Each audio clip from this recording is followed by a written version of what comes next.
Good morning friends.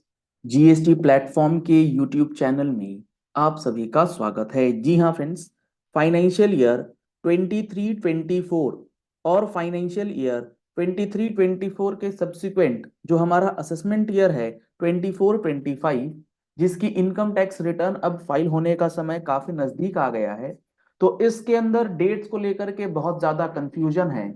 आपने videos देखी होंगी जिसमें यह बताया जा रहा है कि इनकम टैक्स रिटर्न फाइलिंग की डेट जो है वो चेंज कर दी गई है। क्या कोई डेट्स की चेंजेस करी गई हैं, क्या हुआ है और क्या है पूरा माजरा, आज आपको अच्छे से समझ में आएगा। इसके अंदर आपको जो बात समझनी है वो ये समझनी है कि फॉर असेसमेंट ईयर 24-25 जब आप अपनी इनकम टैक्स की रिटर्न फाइल करेंगे तो आपके पास दो ऑप्शन होते थे। कौन से दो ऑप्शन, किस चीज की बात हो रही है? एक ऑप्शन होता था ओल्ड टैक्स रिजीम का, यानी कि आप टैक्स जो भरेंगे वो ओल्ड टैक्स रिजीम के अंदर, ओल्ड टैक्स स्लैब रेट के अंदर, जहां पर आपको डिडक्शंस वगैरह जो हैं वो मिल जाया करती थी अपनी इन्वेस्टमेंट्स की, उसके अकॉर्डिंग। और दूसरा ऑप्शन रहता है न्यू टैक्स रिजीम का। और ये न्यू टैक्स रिजीम का जो ये ऑप्शन है, इसमें आपको कोई भी डिडक्शन वगैरह नहीं दी जाती है, क्योंकि यहां पर बेसिक स्लैब रेट के अंदर ही आपको इंक्रीमेंट दिया गया है। अब असेसमेंट ईयर 24-25 से चेंज क्या हो रहा है? असेसमेंट ईयर 24-25 से चेंज ये होगा कि जब आप अपनी इनकम टैक्स रिटर्न फाइल करेंगे तो डिफॉल्ट, जी हां फ्रेंड्स, जो आपका डिफॉल्ट सिलेक्शन रहेगा आईटीआर फॉर्म के अंदर वो रहेगा न्यू टैक्स रिजीम। यानी कि गवर्नमेंट आपको चाहती है कि आप न्यू टैक्स रिजीम के अंदर ही टैक्स का पेमेंट कीजिए, ओल्ड टैक्स रिजीम में मत जाइए। डिफॉल्ट टैक्स रिजीम रहेगा असेसमेंट ईयर 24-25 से new tax regime, default selection. क्या हम लोग इसको चेंज भी कर सकते हैं? बिल्कुल चेंज कर सकते हैं। अगर आपको लगता है कि आपके लिए न्यू टैक्स रिजीम बेनिफिशियल नहीं है, आपको जाना है ओल्ड टैक्स रिजीम में, तो आपके लिए डेट्स के अंदर कुछ बातें ऐसी हैं जो ध्यान में रखनी होंगी, और वो आपको इनकम टैक्स रिटर्न फाइलिंग की ड्यू डेट या उससे पहले कर लेनी होगी। सर कौन सी बात है? तो इस चीज को समझने से पहले कि आप ओल्ड टैक्स रिजीम को अगर ऑप्ट करना चाहते हैं या न्यू टैक्स रिजीम के अंदर ही जाना चाहते हैं, तो आपको क्या ध्यान रखना है। सबसे पहले बात कर लेते हैं वो पर्सन्स जो कि सैलरीड हैं। जी हाँ फ्रेंड्स, कैटेगरी ऑफ पर्सन्स आपको ध्यान रखना होगा। अगर आप सैलरी पर्सन हैं, अगर आप सैलरीड पर्सन हैं, तो आपको आईटीआर के अंदर, आईटीआर जब आप अपनी फाइल करेंगे तो आपके पास डिफॉल्ट सेक्शन क्या आ रहा होगा? डिफॉल्ट सेक्शन या default selection new tax regime का, आईटीआर 1 या आईटीआर 2 जब आप भरेंगे। और मजे की बात यह है, और मजे की बात यह है कि सैलरीड वालों को अगर डिडक्शन का बेनिफिट लेना है, न्यू टैक्स रिजीम में नहीं रहना, उनको जाना है ओल्ड टैक्स रिजीम में। तो ये सिलेक्शन कैसे होगा, ये चेंजेस कैसे होंगे? ये चेंजेस किए जाएंगे आईटीआर के अंदर ही, ये चेंजेस किए जाएंगे आईटीआर के अंदर ही। आईटीआर में ही आपको ऑप्ट करना है कि आप न्यू टैक्स रिजीम या ओल्ड टैक्स रिजीम में जाना चाहते। अब यहां पर जो सबसे इंपॉर्टेंट बात है वो ये है कि न्यू टैक्स रिजीम से ओल्ड टैक्स रिजीम में जाने के लिए गवर्नमेंट ने एक फॉर्म दिया है, फॉर्म 10IA। अब गवर्नमेंट ने जो ये फॉर्म 10IA दिया है, इसको भरने के लिए टाइम पीरियड दिया गया।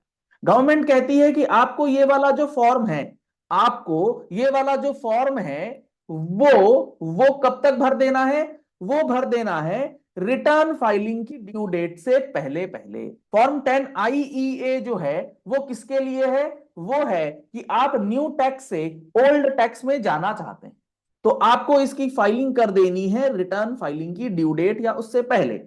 अब मजेदार बात यह है कि सैलरीड पर्सन को अलग से ये फॉर्म भरने की जरूरत नहीं है। सैलरीड पर्सन को अलग से ये फॉर्म भरने की जरूरत नहीं है, क्योंकि ये ऑप्शन इनके पास इनकम टैक्स रिटर्न में ही दे दिया गया। इनके पास इनकम टैक्स रिटर्न में ही इस फॉर्म को इनकॉर्पोरेट कर दिया गया है। तो कहने का मतलब है, अगर आप सैलरीड पर्सन हैं और आप न्यू टैक्स से ओल्ड टैक्स में जाना चाहते हैं, डिडक्शन क्लेम करना चाहते हैं, तो आप अपनी इनकम टैक्स रिटर्न 31 जुलाई 2024 या उससे पहले अगर फाइल करेंगे तभी आप ऑप्ट कर पाएंगे ओल्ड टैक्स रिजीम। मान लेते हैं 31 जुलाई के बाद आप 1 अगस्त 24 से लेके 31 दिसंबर 2024 तक फाइल करते हैं बीइंग सैलरीड पर्सन, आईटीआर तो फाइल कर पाएंगे, लेकिन आपको न्यू टैक्स रिजीम में ही रहना पड़ेगा।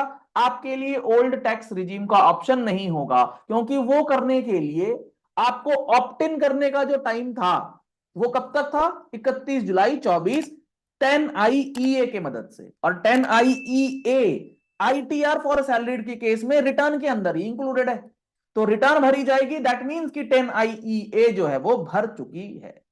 तो आपको ये बात अच्छे से समझनी होगी फॉर सैलरीड पर्सन। अब आते हैं जो पर्सन नॉन सैलरीड हैं।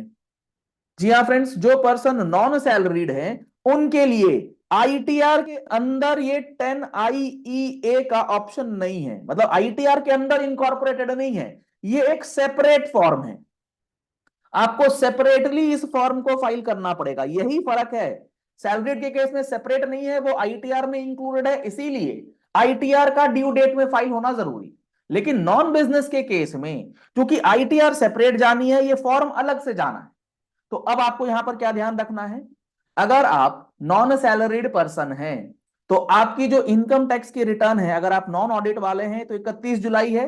अब आईटीआर भले ही 31 जुलाई तक ना भरें, लेकिन आप अपना कैलकुलेशन कर लीजिए कि आप ओल्ड टैक्स रिजीम में बेनिफिट में हैं या न्यू टैक्स रिजीम में बेनिफिट में हैं। टैक्स कैलकुलेशन करके 31 जुलाई से पहले इस फॉर्म को फाइल कर दीजिए। अगर आप न्यू से ओल्ड में जाना चाहते हैं, क्योंकि बाय डिफॉल्ट तो न्यू रहेगा, अगर आप ओल्ड में जाना चाहते हैं तो 31 जुलाई से पहले ये फॉर्म 10 IEA ये भरना मैंडेटरी है। उसके बाद आप भले ही आईटीआर जो है 31 दिसंबर तक भर लीजिए, उसमें कहीं कोई दिक्कत नहीं आएगी।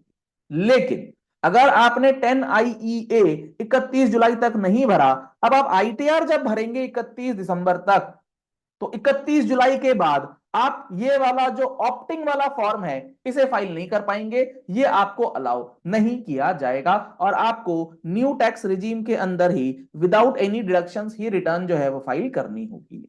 इसी तरीके से अगर आप ऑडिट केस के अंदर हैं तो ऑडिट केस के लिए आईटीआर भरने की टाइम पीरियड जो है 31 अक्टूबर 2024 है। तो आप 31 अक्टूबर 2024 या उससे पहले 10 IEA ये वाला फॉर्म जो है इसे फाइल कर दीजिएगा, ताकि आप अपनी इनकम टैक्स रिटर्न जब भरें तो आप ओल्ड टैक्स रिजीम के अंदर डिडक्शंस का बेनिफिट जो है वो ले पाए।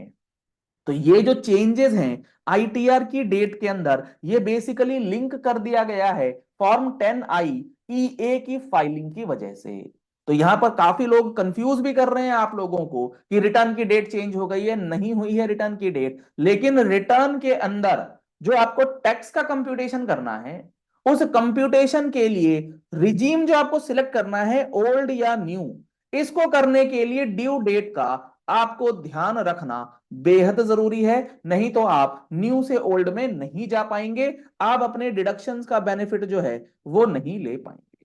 अगर आप लोगों को ये बात समझ में आ गई है तो इस वीडियो को लाइक और शेयर कीजिएगा, ताकि मैक्सिमम लोगों तक ये इंफॉर्मेशन जो है वो पहुंच जाए। और बुक्स आपको 31 मार्च 2024 से पहले क्लोज करना होगा, तभी आप ये डिसाइड कर पाएंगे कि कौन सा रिजीम आपके लिए बेनिफिशियल है, कितना प्रॉफिट आपने दिखाया है। तो जीएसटी के अंदर काफी सारे एडजस्टमेंट्स जो हैं वो मार्च 24 के अंदर आपको करना है फॉर फाइनेंशियल ईयर 23-24, जैसे कि जॉब वर्क के अंदर कितना माल आपने भेज रखा है जो अभी तक आया नहीं, goods Saint on approval basis कितना है, इसके अंदर क्या है, एडवांसेस कितने रिसीव कराए हुए हैं, ये सारी चीजें आपको as per the provisions of GST जो है वो करना जरूरी है। और ये सारे प्रोविजंस अगर आपको डिटेल में समझना है कि जीएसटी के अंदर जो बारीकी है, जो जीएसटी के प्रोविजंस की खूबसूरती है, अगर आपको वो समझना है तो आप हमारा जीएसटी का फुल कोर्स 2024, जिसके अंदर live classes plus recorded version जो है दोनों ऑप्शंस आपको अवेलेबल कराए जा रहे हैं। 180 घंटे से ज्यादा की ये क्लासेस आपको प्रोवाइड की जा रही हैं, जिसमें बेसिक से लेकर के, जी हाँ फ्रेंड्स, बेसिक से लेकर के एडवांस तक की जीएसटी प्रोविजंस आपको बताई जाएंगी, चाहे वो आपका रजिस्ट्रेशन हो, इनवॉइसिंग हो, सप्लाई से रिलेटेड, आरसीएम से रिलेटेड हो, सारा कंफ्यूजन आपका क्लियर होगा। टाइम ऑफ सप्लाई क्या है, वैल्यू ऑफ सप्लाई क्या है, ये सारी चीजें भी आपको इसमें बताई जाएंगी। प्लेस ऑफ सप्लाई से रिलेटेड क्या प्रोविजंस हैं, assessment audit, service of notice in GST के क्या प्रोविजंस हैं, ये सब कुछ इसमें कंप्लीट बताया जाएगा। अपील किस तरीके से फाइल कर सकते हैं, एडवांस रूलिंग के क्या प्रोविजंस हैं, inspection, search and seizure, return filing की लाइव प्रोसेस क्या है, किस तरीके से आप GSTR 1, GSTR 3B वगैरह फाइल करेंगे, ये सारी चीजें होंगी। वैल्यूएशन के क्या रूल्स हैं, अपील या नोटिस किस तरीके से आप फाइल कर सकते हैं, नोटिस किस तरीके से, कौन से प्रोविजंस को ध्यान में रखना है नोटिस रिप्लाई करने से पहले, ई वे बिल का रूल, ई इनवॉइस का rule, refund in GST, deemed and merchant exports का क्या कॉन्सेप्ट है, refund of inverted tax structure के केस में कैसे मिलता है, input tax credit, job work, ISD, ये सारा कुछ इसमें आपको मिलेगा।